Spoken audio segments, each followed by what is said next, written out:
Well, welcome back. You got it tuned to KVMR FM, Nevada City, California, and worldwide at kvmr.org. The grooves are global, and the vibes keep you moving and grooving. My name's Sabrina Blackburn, and the show's called The Beat Bazaar, and I am absolutely thrilled because Chali 2na has entered the building. What's up? How you doing? Oh, let's get the microphone on. Hello. Hey, how you doing? Thanks for having me. I am so glad that you came. Thank you so much. Appreciate it. You guys may know him as the true hip-hop legend, the one and only, Chali 2na behind Jurassic 5 and the dynamic energy of Ozomatli, collaborating with artists like Damian Marley, Galactic, Slightly Stupid, and Cut Chemist. Chali 2na has been pumping out the grooves and hits for decades. But he's not just a mic rocker, he's also a visual artist whose paintings are as vibrant and as storytelling as all of his verses. And fresh off his latest UK tour, Chali 2na is bringing the same message of unity, art, and deep grooves right here on KVMR FM. And later on tonight at Unit J. Yeah, should be good. Yeah, so welcome. How are you? Hello. Thank you. Hi, thanks for having me. I'm a bit jet lagged, but I'm okay. I'm happy to be here, and we've been talking about doing this type of show here in Grass Valley in Nevada City for Unit J for like months, for years, really, for some years. Yeah, so it's cool to be able to finally pull it off. Yeah. That's awesome. I happened to stop by. What a beautiful venue, and I saw your painting in there. That was so cool. Yeah, so awesome. Cool. Well, let's see. So tell me a little bit about your latest UK tour. Well, it was eventful. It was crazy. It was a lot of different milestones for me as a solo artist. For one, the biggest show I think as a solo artist, looking at the lineup that I've had, is on this tour. It was with Redman and Big Daddy Kane and Busta Rhymes, and I was in the midst of that. I felt really, really honored to be a part of that because I've been a fan of every one of these dudes for so long, like since they came out. And so to be considered, I guess, worthy enough to open, for one. And then, you think about the connotation that it is afterwards, like, oh, I'm in the mix of all of these amazing lyricists and these people that I really respect for their writing. And, it just felt good to have my name in that pot. You have earned it. I mean, there's a lot of artists that struggle to stay relevant. And I feel like you have done that in your art and your music for decades now. So I appreciate it. How did you pull that off, do you think? I don't know. I'm not afraid of stepping out of my comfort zone. You know what I mean? Like, I feel like hip-hop was my college and, my foundation, so to speak. You know what I'm saying? It taught me how to approach things, or from a certain lens, how to approach things, right? But I said to myself at one point, I was like, it'd be cool to take what I learned and try it with a different genre of music to see what would happen. You know what I'm saying? What kind of baby we'd make, so to speak. So doing that eventually brought me to participate with Ozomatli because of its far-reaching, world band style. You know what I mean? Like, we was doing all kind of stuff that reflected what was going on in Los Angeles. And seeing how I was able to fit in that really just opened my eyes to be willing to try to do it with other people. You know what I'm saying? And in doing those things, I was like, woo, certain things would be cool, certain things would be amazing. And I like the outcome. I love to do stuff. So I think my participation in that is what kept me, like, especially my fans thinking about me going, okay, his MO is to not really have an MO, not to be stuck in a corner. We expect him to collaborate with people and things of that nature. So it feels good to be accepted like that.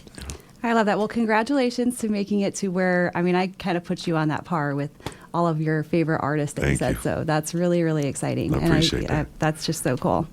Now, let's see. So some of your more recent collaborations blend different styles, energies, and perspectives. And from what I've seen, that seems to resonate you, especially with your new track, The Rock. Yeah. Which is a collab. Let's see. I just played it actually in my last set. Thank you. And You collab with Chemist and Funk Hunters. And the Funk Hunters, yeah. And it seems like you're really, really good friends with all of these musicians. Like, you go way far back. Yeah, there's a lyric from a brother named Evidence. Big up to Evidence from Dilated Peoples. He said, "You make better music with the devil you know than the devil you don't." And I feel like that's true.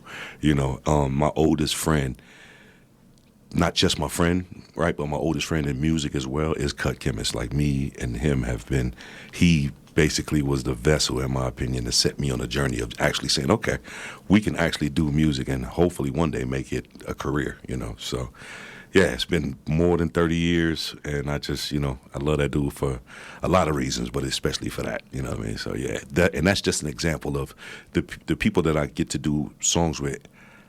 I don't think that there is one group of people or artists that I'm not still friends with, which is cool. So, yeah, that's awesome. Thing.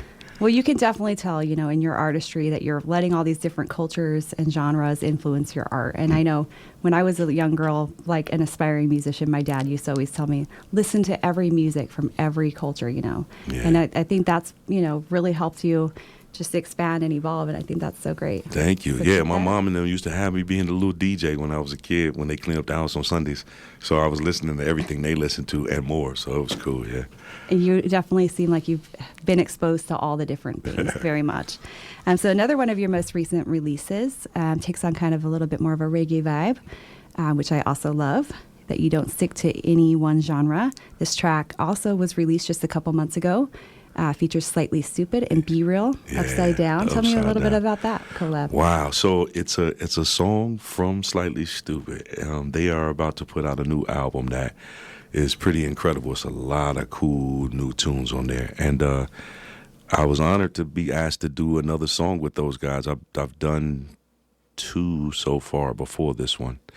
For 2 different albums that they put out, and when they asked me to do this one, it was just a bass line and a drum track. And Miles from Slightly Stupid had played it to me and was like, "Man, I got this new tune, man. I want you to get on." And he played it, and I was like, "Yeah, the bass line is crazy. This is nuts." And he sung the chorus, or the thought for the chorus at the time. I think it changed a little bit, but I was like, "Oh, that's pretty sick," because it felt like he was referencing Stranger Things, kind of, I thought, at first. But then I was like, oh, I see what you mean. It's like the above and below type of thing. I was like, oh, I got that. Let's do it. So sat there, and I wrote 2 verses for it before Be Real was on it. So they went to Be Real's show, and they were getting interviewed, and Be Real asked what they were doing, some new songs, if they had any new things coming out. And Miles told him about that tune, and he said I was on it. Miles was like, B was like, "Oh man, that's dope, man. I love Chali 2na, man. When is that song coming out?" Miles was like, "As soon as you put your verse on." And he was like, all right, cool. And and he put a verse on there, and that's how the song was born. Awesome. Yeah. I'm going to be definitely playing that. Are you going to be performing that later on? Nah, I can't do it by myself. Oh, that's true. That's true. I can. But I can't, I don't have the music. But you just gave me an idea, especially if people really like that song. I'm going to eventually add it to my solo show. Yeah, you should, for sure. That would be cool. Yeah, that's awesome. So people always talk about kind of the boom bop of your beats, but your lyrics carry a deeper vibration about humanity and resilience. What do you think the heart and soul of your message is in 2025? It's like it's always been, So I put God first, family second, and everything else comes after that. And I just feel like those are the most important things to me. People being able to live in harmony as opposed to being at odds with each other. It makes for a better existence, in my opinion. I'm just speaking from where I stand. And so I've always wanted to kind of resonate that message. I had a song, a verse that says, how does it go? It's I come from a place that I can't remember exactly how it goes right now because I'm a little nervous, but my back lots were infected with crack rocks and hookers, but that's not the method I chose to get accepted, is the question, is what I was saying. So for me, I come from the ghetto. I come from a darker aspect of living, from Chicago to Los Angeles. I've had people in my family as well as friends either perish or are, suffering from different things that happen in the world or whatever. But I would rather talk about something that can help them out of that hole as opposed to shining a light in the hole, if you can feel what I'm saying. Yeah. Thank you. I love that. And I actually am an addict in recovery, so that really resonates with me deeply. Oh, thank you. And I really appreciate that. That's no problem. So important. I'm glad that could help in any way. That's what's up. Yes, I love your message. It's so awesome. And I want to ask you, so when I was young, growing up in Salt Lake City, I used to go to lots of drum circles. That was kind of my thing. Yeah. And to me, that kind of became my church, my spirituality. And I just want to ask you, if rhythm is universal, do you think that rhythm is also spiritual? Yeah. I mean, well, it moves you. They say that you have two minds, your brain and the mind that's inside your heart. And I feel that rhythm talks to that one first before it talks to your brain. Your mind, your brain mind just tries to figure things out and put everything in order. But the brain inside your heart, the strongest muscle in your body, right, is the one that receives the purest message. And I feel like, whatever that message is, from the artist, wherever that artist stands, you feel the essence of what they put out first here. So yeah, definitely it's spiritual because I feel like whatever's moving our bodies is bigger than our bodies. You know what I'm saying? So I definitely feel like it's wavelengths, it's water, it's ripples, it's all that and then more. Yeah, for sure. That's so awesome.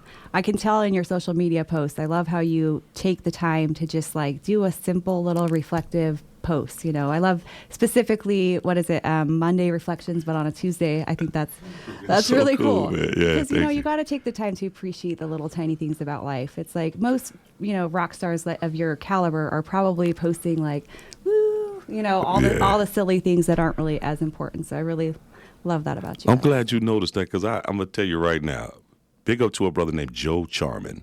If you look him up, he's the skills guy. He's a guy that'll toss something behind his back and it'll land far away exactly where he wants it. But good friends of that guy, met him almost 10 years ago in England, and I'm shy when it comes to social media. I don't really share a lot. Well, not until just recently. And I was talking to him about it, and he was like, look, I'm going to give you 10 things to do. This is what you do. And he gave me this list, and that was on it. So I was like, let me try this. Awesome. And it's cool that you picked that up. Thank you so much. That's awesome. Awesome. So, and then also, I think partly why I feel like I'm such a big fan is because I'm also an artist, musician, and I want to talk about your painting for a minute. Yeah, sure. That's what's up. Yeah.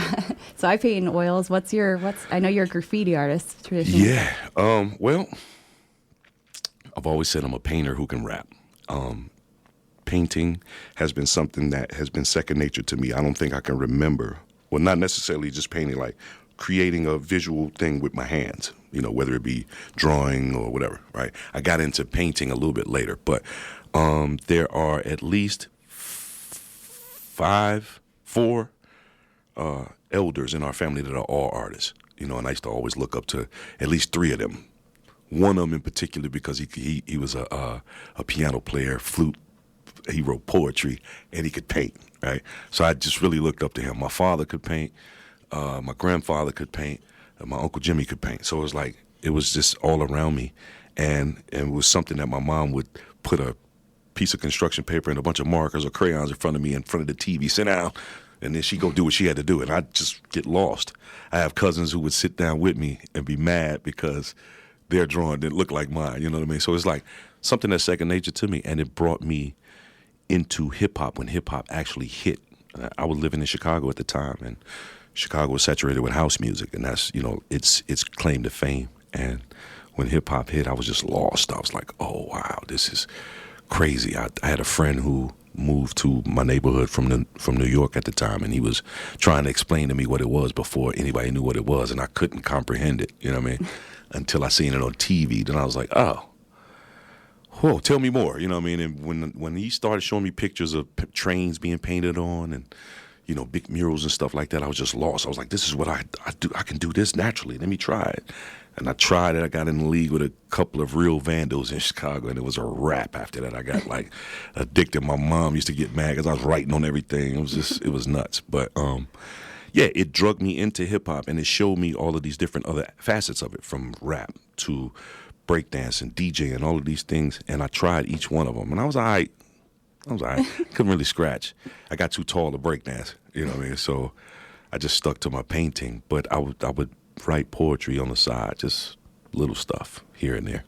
Got embarrassed in front of a girl that I liked when I was about 10, 15 years old. No, 13 years old, and wrote a rap to counteract that. And after that, that was me traveling down the rabbit hole after that with rap. So that's yeah, great. it was crazy. That's great. So yeah, let's continue to say in the early days then, some of your first iterations of your style began to flow. Your style and flow began to emerge. Let's see, open mic poetry at the Good Life Cafe in LA. You want to talk about that a little bit? Sure. So like I was saying, as far as painting is concerned, I brought it. Sorry about that. I brought it. That interest to California when I moved to California. I was 15, and by the time my 16th birthday hit, I was in league with a bunch of graffiti writers in Los Angeles as well. We started chasing after that. I had a bunch of rap dudes at my school. It was a bunch of famous people that went to school with me that you know now, but we didn't know then that they were going to be who they were. It all kind of like came together in a big old puddle during lunchtime. We used to always do little freestyle sessions and stuff like that. Fast forward and years later, me and Chemist and Mark 7 from Jurassic 5, before it was a Jurassic 5, used to go to this cafe that was started by some ex-Black Panthers in Los Angeles. A lady named B. Hall and another lady named Latifah and her husband. They opened up this cafe that was just like a, I didn't know what wheatgrass was until I saw this place. It was that kind of thing. You know what I mean? But it was just like a health food store, but they had a little small stage in there, and they would throw this open mic thing, and it became a haven for some real live talent that came out of there. And I think my skill set was honed at that place. I always call that place my college. If anybody wants to know anything about it, the director is Ava DuVernay, and her first movie that she ever made was a documentary about this place. It's called This Is the Life, is the name of the movie.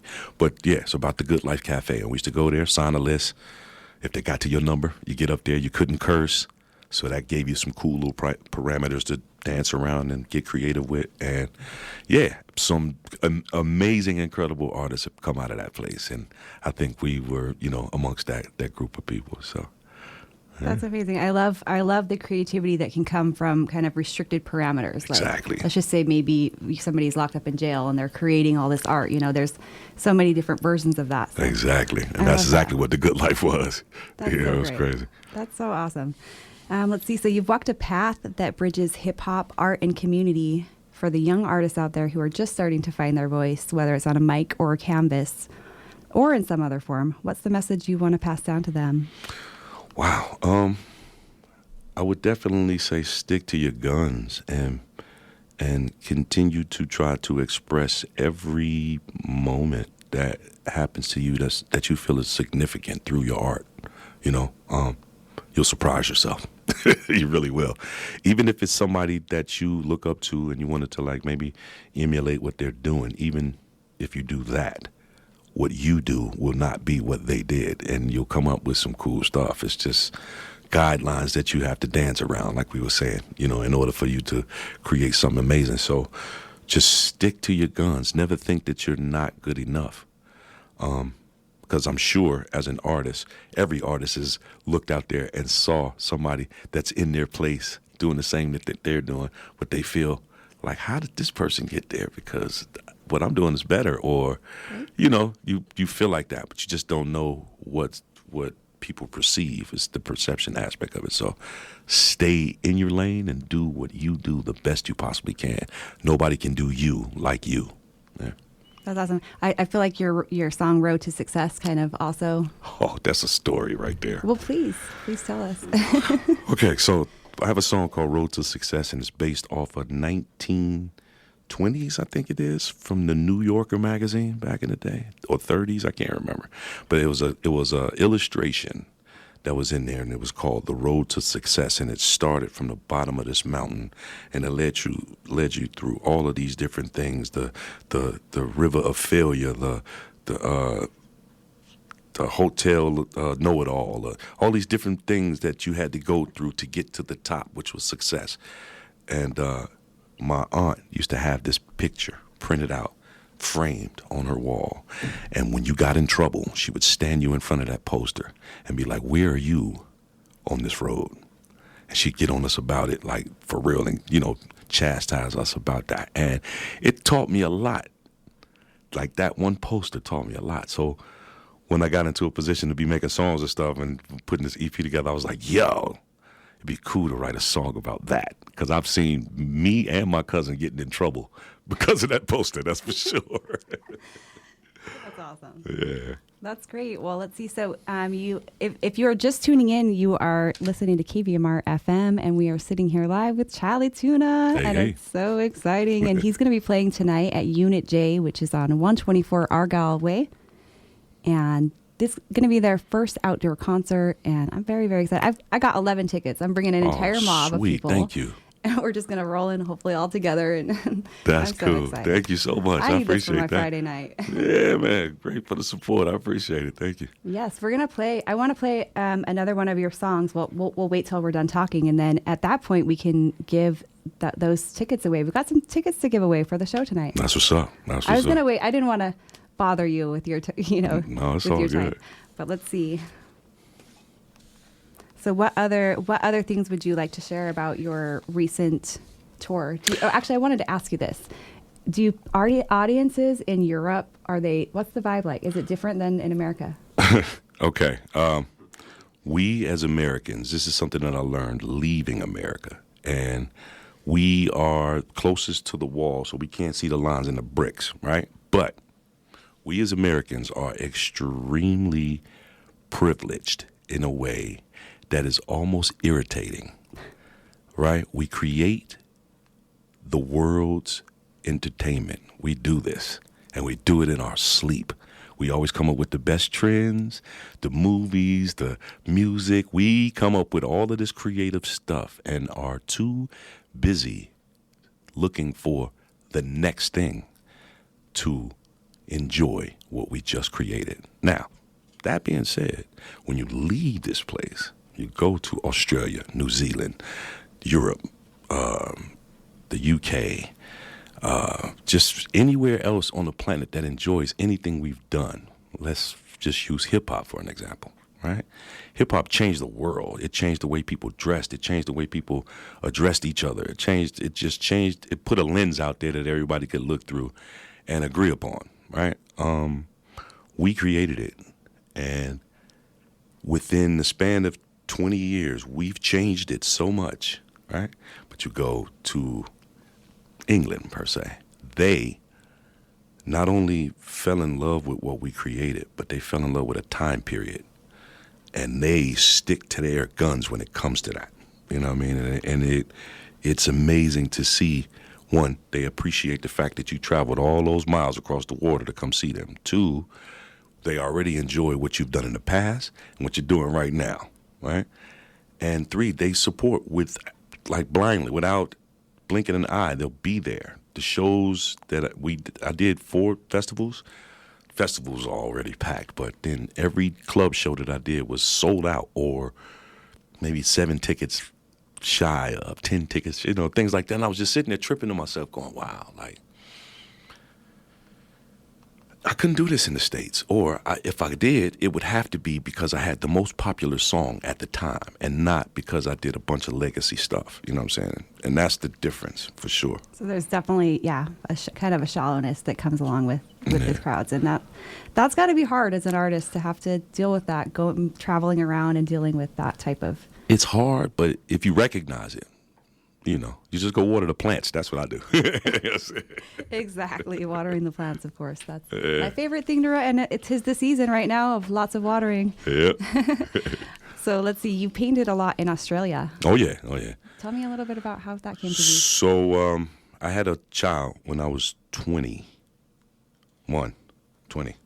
right? And in that time, I slowed down on like actual like aerosol painting because we never got to the point. You said you oil painted, but I love like spray painting was my medium, right? But I taught myself how to paint with oils. Then I said to myself, I could probably do any medium I can, so I'm gonna just try everything. You know what I mean? But I fell in love with oil painting and acrylics, like the spray cans and stuff. So anyway, I stopped painting with spray paint because it was like a mission of going out and doing it illegally. That was the only real way to get it done. I had no place to actually, pull up a canvas or stretch out a board or anything. I didn't have that opportunity. So I stopped and I had my child and I was like, I'm not going to jail.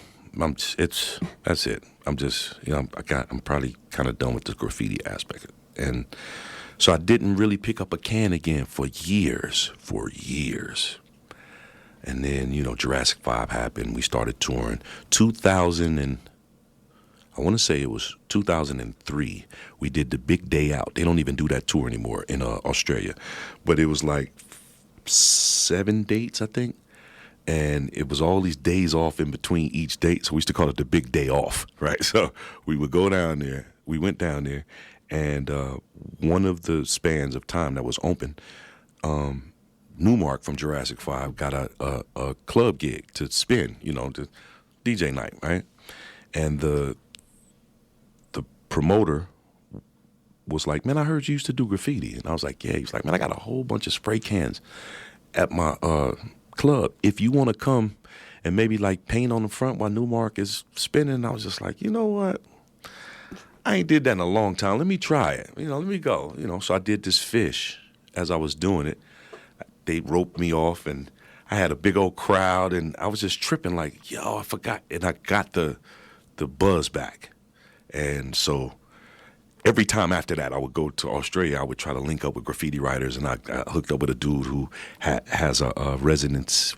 What would you call that? He has a spot on the council of the to tell people yay or nay for artists who want to paint at Bondi Beach. So he's a part of a 12 people council that can say yes or no to that. And so every time I came down, he made sure, like, okay, if we want to paint, we should probably paint something like this. All right, cool. Boom. Presented it. Boom. We got the permit. Let's go. It's that kind of thing. Awesome. So we would just go paint, and it was just lovely. I made a lot of friends that way, too. So, yeah. That's so awesome. I love it. I love your art. Thank you. How would you describe your art to somebody who had never seen it? I don't know. I would say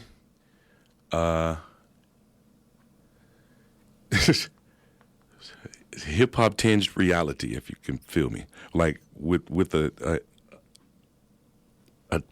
taste of like comic book animation kind of.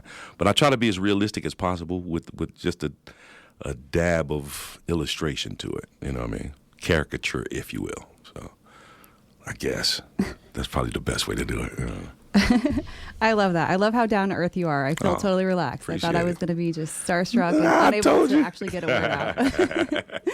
But you are super chill. I feel like we should play a song really quick. The Upside Down, your new release. Sure. Is that okay? Can we do that? Yeah. All right. And hey, you know what? Why we might as well give tickets away right now. If you are just tuning in, again, you are listening to KVMR FM, Nevada City, California, and worldwide at kvmr.org. My name's Sabrina Blackburn. The show is the Beat Bazaar, and we have Chali 2na in the house here, and so exciting. We're going to play one of his new releases right now, The Upside Down, collab with Slightly Stupid and Be Real.